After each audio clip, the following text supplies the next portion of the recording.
Le Tigre fut mis en service lorsque l'équilibre des forces commençait à basculer en défaveur de l'Allemagne.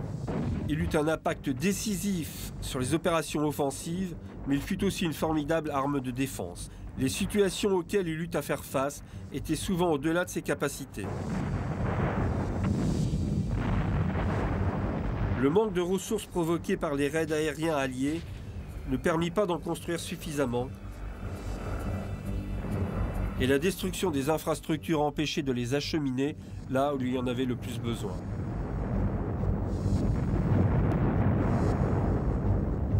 Les défaillances mécaniques causées par de longs trajets forcés, avec une consommation de 20 litres pour 5 km parcourus, entraînaient un manque de carburant et limitèrent son champ d'action. Le pire est quand on compare les chiffres. Les Russes ont fabriqué des dizaines de milliers de T-34. Les Américains des dizaines de milliers de Sherman.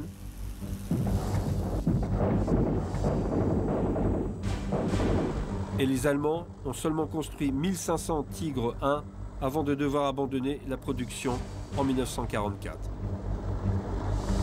La production fut transférée sur le Tigre 2, plus lourd, construit selon les enseignements tirés du Tigre 1, du Panther et de leurs adversaires.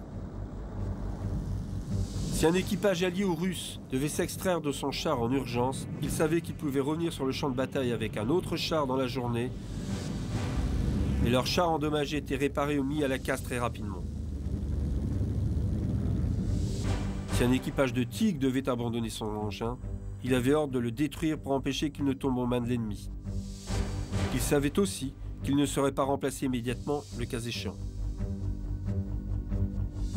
Cela contribue à bâtir le mythe du Tigre, détruit avant de se rendre. Il en restait quelques-uns à la fin de la guerre, mais en nombre ridiculement faible au regard de leur réputation.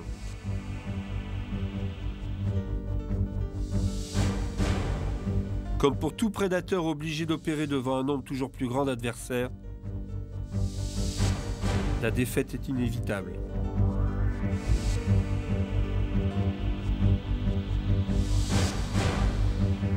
Les exemplaires ayant survécu sont rares et peu visibles, ce qui contribue au mythe de l'engin. L'un d'entre eux, par exemple, a été pris aux Allemands en Tunisie par les Britanniques et il est au musée des chars de Bovington.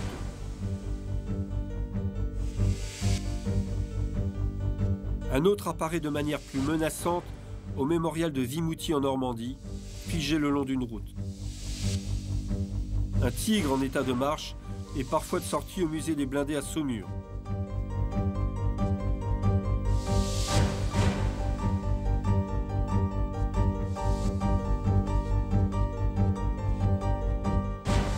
D'autres sont présents dans des pays de l'ancien bloc de l'Est.